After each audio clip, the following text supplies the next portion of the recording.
And now we begin a brand new study of the books of the Bible, and we're going to focus now on the book of Jeremiah.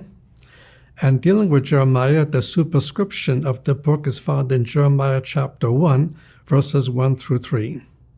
The blessing we can recite in Hebrew is Chesed v'Shalom Lachem me'et Elohim Avinu v'ha'Adon Yeshua HaMashiach. Grace to you and peace from God our Father and the Lord Yeshua Messiah. My name is Arnold G. Fruchtenbaum. I'm the founder of Ariel Ministries and the Ariel College of the Bible and Messianic Jewish Studies. I will be your instructor for this course, Jeremiah and Lamentations. The textbook for this course will be Ariel's Bible commentary entitled Jeremiah and Lamentations. Not everything in the book will be in these video lectures. For example, some of the rabbinic quotes would not be repeated, so you will also need to read the textbook. For additional required books, please consult the course syllabus. As is our custom, let us begin our study with the word of prayer. Elohei Avraham, Elohei Yitzchak, Elohei Yaakov, God of Abraham, Isaac, and Jacob, we ask for your help and blessing as we study the book of Jeremiah and Lamentations.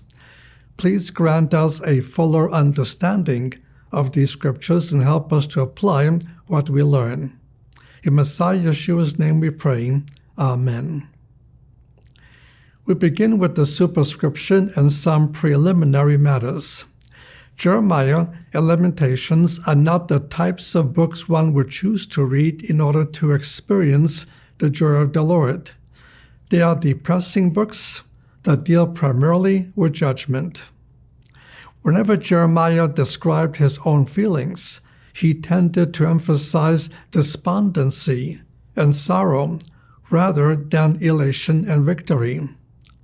Before detailing the words of Jeremiah the son of Hilkiah in Jeremiah 1:1, a few preliminary questions need to be answered, such as who authored the book, when and for what purpose it was written, and what are some of its features.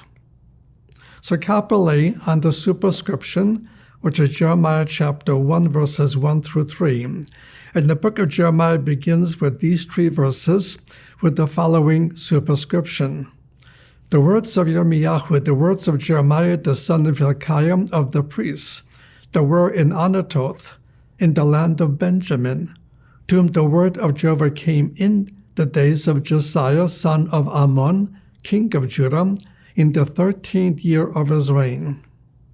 It came also in the days of Jehoiakim, the son of Josiah, king of Judah, unto the end of the 11th year of Zedekiah, the son of Josiah, king of Judah, unto the carrying away of Jerusalem captive in the 5th month. This superscription is similar to those found in other books written by the Hebrew prophets. It identifies the writer, gives historical and geographical background information, and indicates the purpose of the book. So point 1, the prophet in chapter 1, verse 1. The book opens up in the first verse with the statement that the following are the words of Jeremiah. And the book ends in chapter 51, verse 64, with the very same wording. For reasons that will be explained later, Jeremiah did not write the 52nd chapter of his book. The full length of this video presentation is 40 minutes, but this brief sample should help to demonstrate the depth and quality of these teachings and recordings. This course, the Book of Jeremiah, Part 1, is structured upon 8 modules of curriculum comprised of opening scripture, worship and prayer, learning objectives, assigned readings, 28 video lecture presentations, cumulative scripture memory, open book exams, and creative assignments emphasizing deeper analysis and practical application. To learn more about this or our other online courses, visit us at arielcollege.com.